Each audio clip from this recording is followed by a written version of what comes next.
95 में जब उनका गुंडा एकदम खम खम करता था, उस समय भाजपा नहीं डरी, सड़क पर संघर्ष करती रही।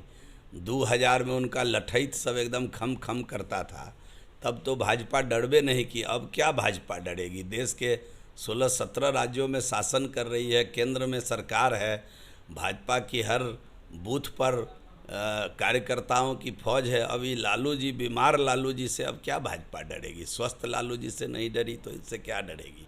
तो अपने मुँह मियाँ मुट्ठू खलीफा बन रहे हैं तो बनते रहें, हम लोगों को इससे कोई फ़र्क नहीं पड़ता है।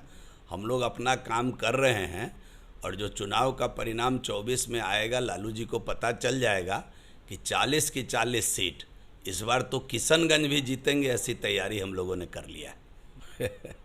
तो कह ही दिए कि लालू जी अपनी चिंता करें, उनकी बच्ची ने उनको किडनी देकर स्वस्थ किया है, वो स्वास्थ्य लाभ पर ध्यान दे और जीवन का बचा हुआ समय जो है, दादा हो गए हैं, पोती को खिलाने में लगावें, परिवार में लगावें। राजनीति अब उनके बस की बात नहीं है। राजनीति खेलने का काम अब न करें, अब स्वास्थ्य की चिंता करें, ईश्वर की प्रार्थना करें। जीवन के अंतिम पड़ाव में हैं, भगवान उनको स्वस्थ रखें और जीवन के अंतिम पड़ाव में है, राम नाम भजें, मोक्ष प्राप्ति की जब चिंता करें। भगवान करे वो बेंगलोर पहुंच जाएं, कारण कि इससे पहले पटना में बैठक किए तो जीतन राम मांझी चले गए, शिमला का नाम हुआ तो उधर जो है सो शरद पवार जी गड़बड़ा गए। अब भगवान करे कि बेंगलोर तक स्वस्थ पहुंच जाएं। हम तो उनके लिए हमेशा, आप देखे होइएगा, जब पूछे होइएगा तो हम तो उनके स्वास्थ्य की ही चिंता करते हैं। अब बाल बच्चा को राजनीति में उतार दिए हैं तो उनको कहें स्वस्थ मन से, बिना ये चोरी चकारी किए हुए, बिना गड़बड़ झाला किए हुए, साफ मन से जनता की सेवा करें और राजनीति करें।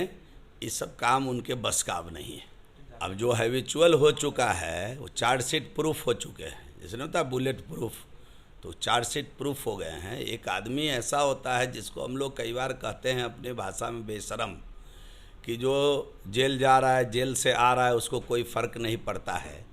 और एक संभ्रांत आदमी एक बार जेल चल जाए, बल्कि थाना भी उसको बुला लेती है पूछताछ के लिए, तो उसको लगता है हमारी मौत हो गई समाज के अंदर। जो इन चीज़ों से ऊपर उठ चुका हो, अब जैसे कई गो शराबी पकड़ाएगा, जेल जाएगा, फिर आएगा, फिर पिएगा, और कई चोर ऐसा होगा जो जेल जाएगा, छूट करके आएगा, फिर चोरी करेगा। तो कुछ लोग उसी विचार के हैं, उनका सिद्धांत, नीति, नियत वही है, तो उनके लिए सवाल करना बहुत उचित नहीं है। छोड़ दीजिए भगवान भरोसे उनको। हम तो यही कहेंगे कि अब जो उन्होंने अपने जीवन में कर्म कुकर्म किया है, उसके लिए जीवन के अंतिम पड़ाव में राम को भजना चाहिए, राम ही बेड़ा पार उनका लगाएंगे, इस प्रकार का कुछ काम करना चाहिए। निश्चित रूप से जो वादा था इस सरकार की, जो सत्ता में बैठी हुई सरकार है, उसने शिक्षकों से जो वादा किया है उसको पूरा करे, नहीं तो विपक्ष के नाते हम लोग उस वादा को पूरा कराने के लिए हर संभव प्रयास करेंगे। देखिए, यही तो अब मुख्यमंत्री जी को तो यहीं पर रिज़ाइन कर देना चाहिए। कुछ मोरल रिस्पॉन्सिबिलिटी है कि नहीं है? सिद्धांत के बिना राजनीति, गांधी जी ने कहा था, पाप है। सदन में उठ के तमतमाते हुए बोले थे जो पिएगा वो मरेगा, और हम लोगों ने मुआवजा की मांग की थी तो कहे थे कि जो पिएगा वो मरेगा, हम मुआवजा नहीं देंगे। आज मुआवजा भी दे रहे हैं, आज घोषणा भी किए हैं कि कितने लोग शराब से मरे हैं, किस किस जिला में मरे हैं, बिहार सरकार का डेटा भी इस पर आया है। तो अब मुख्यमंत्री जी क्या करेंगे? सिद्धांत विहीन राजनीति करेंगे या सिद्धांत के साथ राजनीति करेंगे? वैसे 2013 के बाद वो सिद्धांत विहीन ही राजनीति कर रहे हैं। अलटना पलटना, बातों से पलट जाना, सरकार से पलट जाना मुख्यमंत्री जी की नीयत रही है। इसलिए मुख्यमंत्री जी को अब गंभीरता से बिहार के लोग नहीं लेते हैं। नीतीश का मतलब अब लोग फिनिश समझ रहे हैं, उनकी पारी का यह अंत है।